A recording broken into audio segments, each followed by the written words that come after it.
Okay, it is July 28th, and welcome to the NBA show! Nice. All right. So TRTR, I notice we're looking a little cash today. What's going on? That's right, we got a little bit of a different thing going on today. I was talking to a prospective student, and I casually mentioned the idea of a coffee chat. And he said, "What's that?" And my reaction was, oh my gosh, we need to inform some of these youngsters.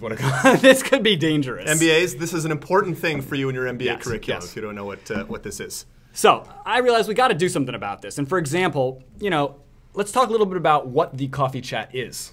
So the coffee chat is, contrary to popular belief, is actually a very formal part of the recruiting process. And it's something that goes on at large companies. So you have large consulting firms, you've got large banks, and those are the people that are typically going to have and do coffee chats. And that's something that you are expected to participate in. Yep. So it's going to be, there'll be a chance to sign up, and one person from the company will, will talk to 1 to 3 sort of MBAs in an informal setting about their company and allow you to ask questions. So this will often be the first contact between you and the firm. So you will be setting your reputation here. This will be the first time for you to ask questions and get to know them. Yep. So this is kind of like a relationship building thing. It's a very important first step. Yep. So my first piece of advice for the coffee chat: don't go with the Arabica. You're going to want a fine Kona. Because you'll find that the snackiness of the bitterness really tiptoes up against just the nuttiness of the... it's possible that some coffee may actually be involved in the coffee chat.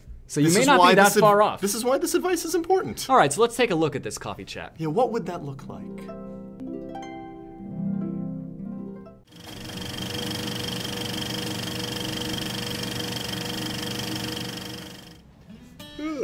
Oh, well, thank you all for agreeing to be here. I'm sorry I was up late working on a client project last night, but I'm very glad you're all here. I'm excited to talk to you. Although I don't know where Tom Rose is. But anyways, it's getting late. Let's why don't we go ahead and we'll get started with the interview without him. So why don't people tell me a little bit about yourself? We can go around one at a time and talk about that.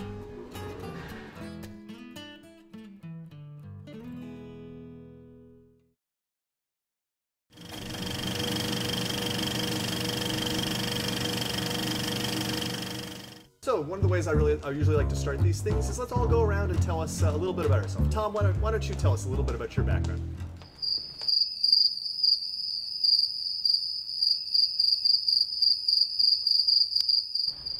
Huh?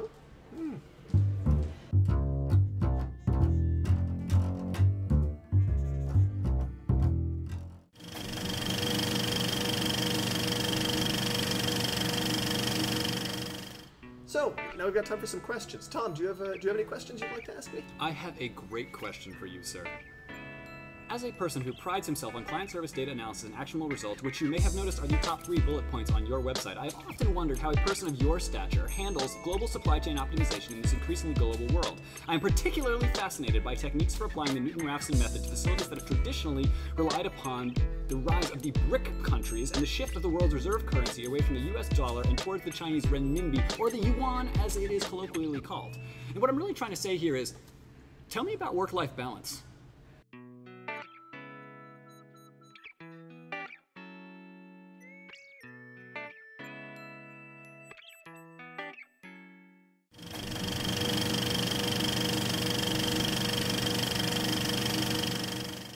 And that's when I realized I got lost on the green line for the second time.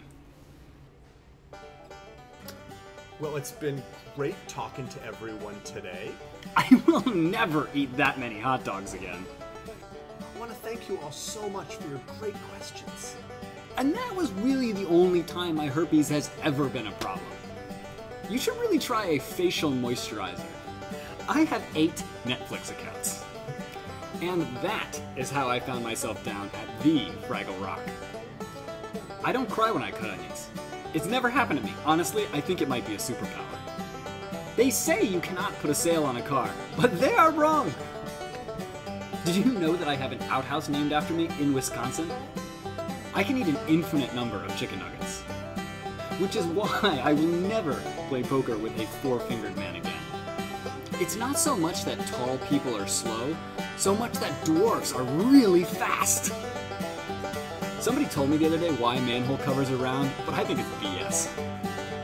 Did you know that pupusa is Spanish for burrito and vagina? No. Pepperoni, cheese. It doesn't really ever have to end.